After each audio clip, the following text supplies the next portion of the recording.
Halo semuanya, perkenalkan, nama saya Charistara Krisandria Rairai. Di video kali ini, saya akan menjelaskan tentang relational model.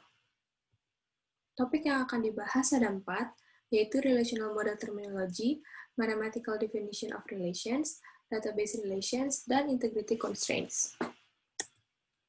Relational model terminology. Relational model mengatur data menjadi satu atau lebih tabel dari kolom dan baris, dengan kunci unik yang mengidentifikasi setiap baris. Berikut adalah istilah-istilah dalam relation model. Ada relation, attribute, domain, tuple, degree, dan cardinality. Semuanya akan kita bahas satu persatu. Pertama, relation. Relation adalah tabel dengan baris dan kolom. Hanya berlaku untuk struktur logis database, bukan struktur fisik. Setiap baris dalam tabel mewakili kumpulan nilai data terkait. Attribute. Atribut adalah setiap header atau kepala dalam kolom pada tabel. Jadi pada tabel di sini, employee ID, employee name, date of birth, dan address adalah atribut. Domain. Domain adalah semua nilai valid untuk satu atau lebih atribut. Tuple. Tuple adalah baris yang terdapat dalam relasi atau tabel. Jadi, ini adalah merupakan tuple. Degree. Degree adalah jumlah atribut dalam satu relasi. Pada tabel di sini, degree-nya ada 1, 2, 3, 4. Degree-nya ada 4 karena atributnya ada 4. Cardinality.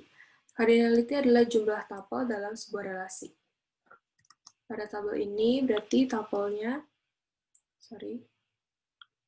pada tabel ini berarti tuple-nya ada 1, tuple-nya ada 2.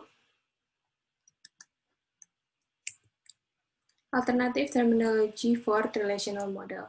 Jadi, untuk istilah-istilah pada yang sudah disebutkan itu ada formal terms-nya dan informal terms-nya. Untuk relation, itu tabel. Untuk attribute itu column atau field. Untuk tuple itu bisa disebut row atau record. Dan schema of relations itu bisa dibilang table definition.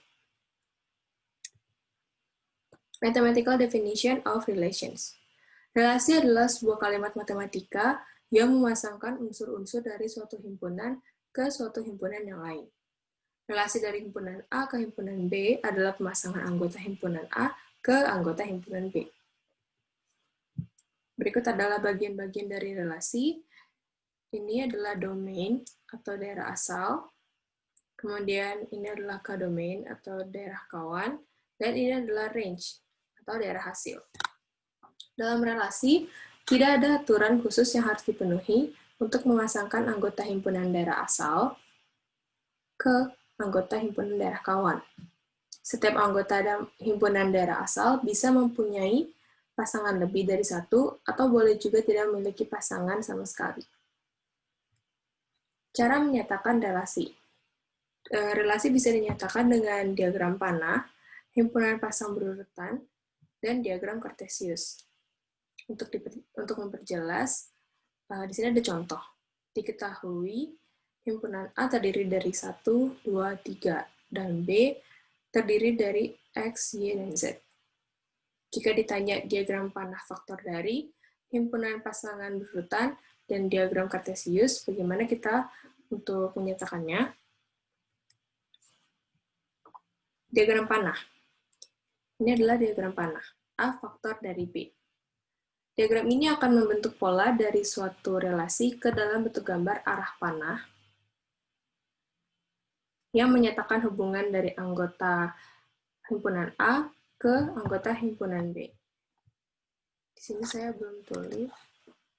Ini adalah himpunan A, dan ini adalah himpunan B.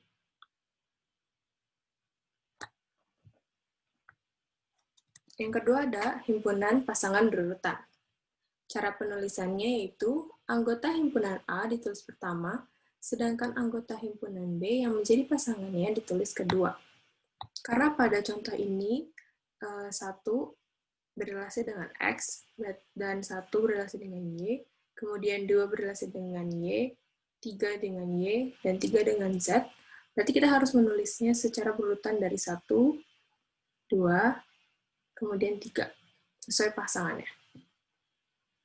Dalam diagram Kartesius, anggota himpunan A terletak pada sumbu X, sedangkan anggota himpunan B terletak pada sumbu Y.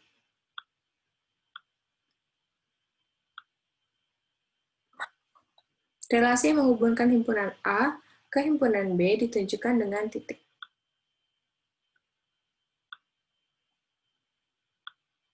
Berikut adalah relasi himpunan A dan himpunan B dari contoh soal. Selanjutnya kita akan masuk ke database relations. Pertama, relation schema atau skema relasi, yaitu relasi yang ditentukan oleh satu set atribut dan pasangan nama domain. Kedua, relation database schema atau skema relational database. Ini adalah kumpulan skema relasi, masing-masing dengan nama yang berbeda. Properties of relations. Yang pertama, nama relasi berbeda dari semua nama relasi lainnya dalam skema relasional. Yang kedua, setiap sel relasi berisi tepat satu nilai tunggal. Yang ketiga, setiap atribut memiliki nama yang berbeda. Yang keempat, semua nilai dari sebuah atribut harus dari domain yang sama. Kelima, setiap tuple harus berbeda atau tidak ada tuple yang duplikat. Keenam, urutan dari atribut tidak memiliki arti yang signifikan. Terakhir, urutan dari tuple tidak memiliki arti yang signifikan secara teoretis. Relational keys. Relational keys ini mengidentifikasi secara unik setiap baris data di dalam tabel. Digunakan untuk menetapkan dan mengidentifikasi hubungan antar tabel, dan memastikan integritas data tetap terjaga. Kita masuk ke key yang pertama, yaitu superkey. Atribut atau sekumpulan atribut yang secara unik mengidentifikasi tuple dalam suatu relasi.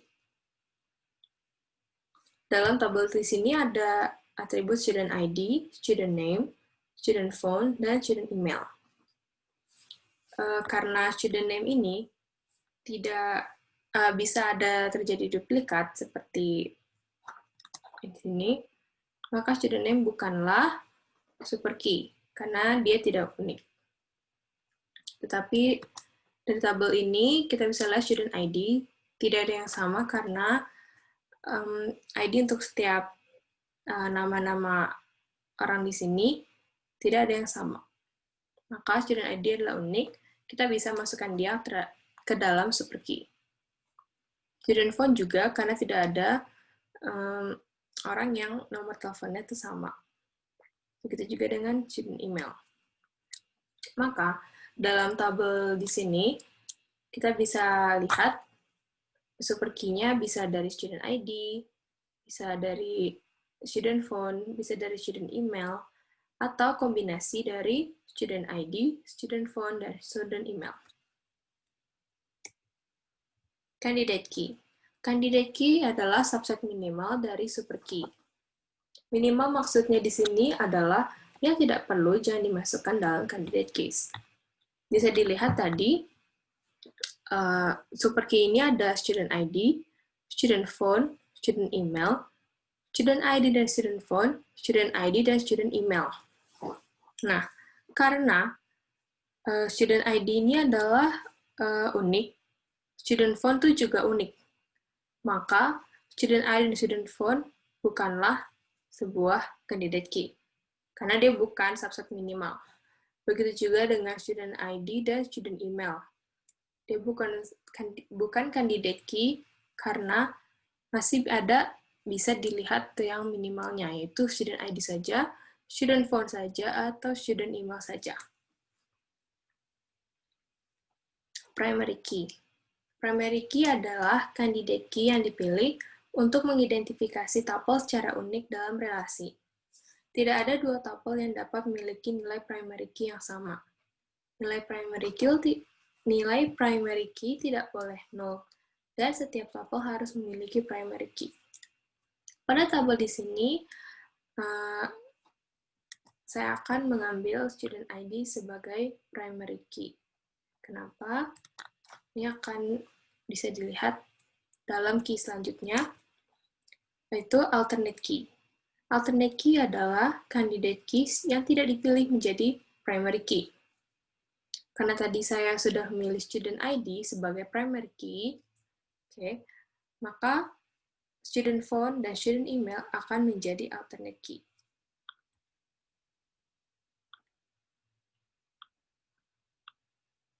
Kalau saya memilih student ID sebagai primary key, maka mereka akan menjadi alternate key.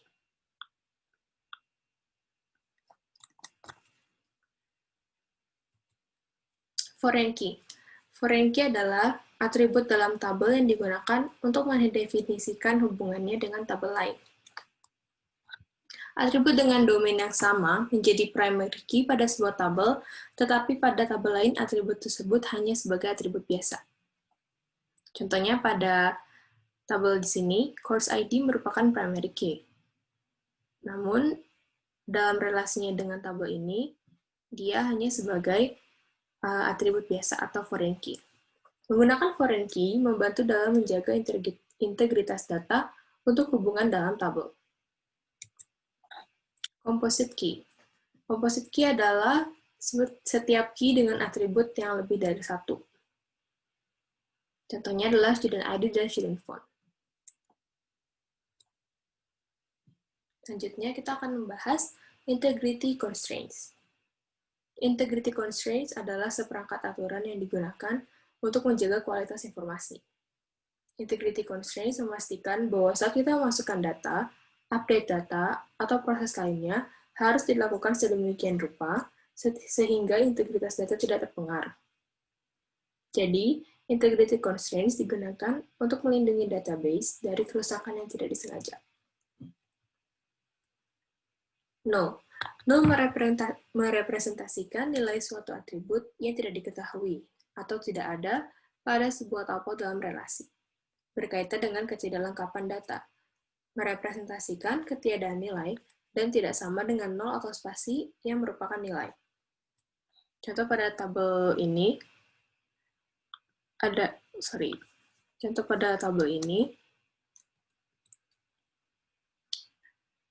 nol pada student phone, nol pada student email, yang disebut dengan nol atau ketidaklengkapan data.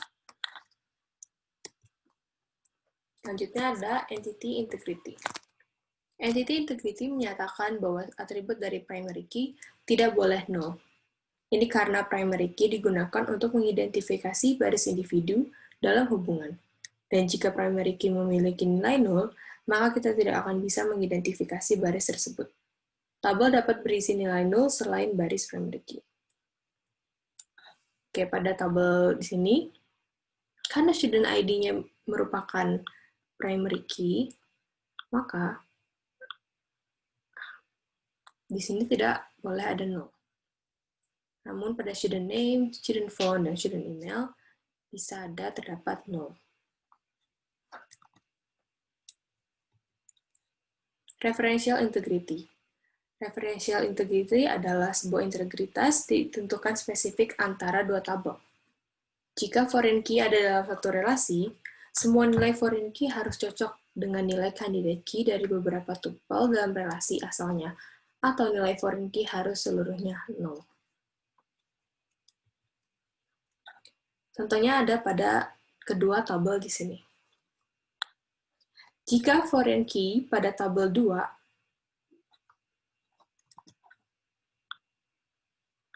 mengacu pada primary key pada tabel 1, setiap nilai foreign key pada tabel harus tersedia atau nol seluruhnya pada tabel 1.